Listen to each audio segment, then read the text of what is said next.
That's it. That's it. Let's go. Practice fast.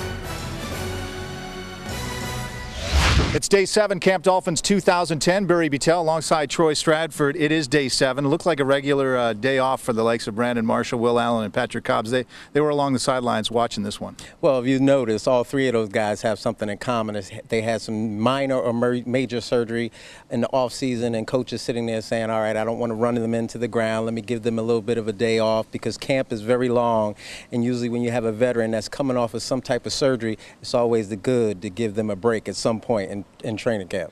You remember about a weekend of training camp, grueling workouts under the heat, tempers flaring a little bit. We saw a little bit of rolling around yesterday with Incognito and Dotson, but you expect a little bit of that, don't you? Oh, that's always a good thing to have in training camp. Usually, you know, we could get you out of practice. It works one or two ways. Coach is like, all right, get off the field. I'm tired of you guys fighting. Or it makes for a longer practice, believe it or not. But, you know, when you're going up against the same guy every single day, your teammates, you know their moves, you get a little frustrated, you're hot, you're cranky out there, bound to happen. So not surprised at all. And usually it's those guys that are in the trenches, the guys with the hands and the faces up on the offensive and defensive lines. Trust me, Barry, I was one of those little guys. I was not going to get into a fight with anybody. So we leave that up to the linemen and the linebackers, the testy guys who are always in the battle of contact on the daily play. So we leave that to the big guys. Talking about big guys, Randy Starks moves into the inside. He's capable. He's got the size, but it is a move from the defensive tackle spot, but one in which he played a little bit. And what's going to be great is that the guy actually might be out there on third down and put some heat on the quarterback.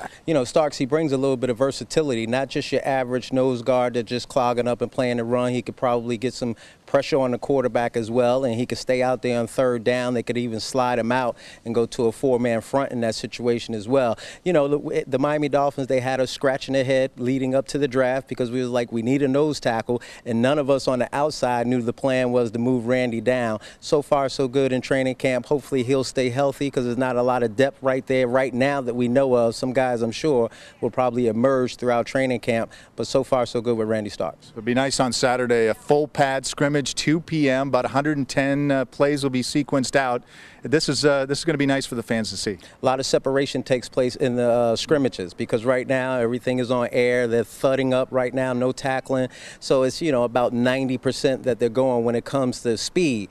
Now it's all out. Some guys are definitely going to separate themselves because, you know, some guys wilt away and other guys stand up and shine once the pads go on. So I'm looking forward to Saturday, and I'm sure the guys are as well. Remember that first game, the first day that you stepped into what is now Sun Life Stadium on Monday Night Lights, 7:15 practice. Gates open at 5 for the fans to come out. There'll be a little bit of a controlled scrimmage as well, about 40 plays. So we get 2 days almost back-to-back, Saturday and then Monday. Coaches will get a great look at a lot of players out there. Always exciting to go out to the stadium, you know, new environment. You get under the lights. There'll be a big crowd out there. They have a lot of activity going on. A little break from the monotony of training camp right here in Davie. Well, that'll do it for today. For Troy Stradford, I'm Barry Beutel. Thanks so much for tuning in to FinsidersTV.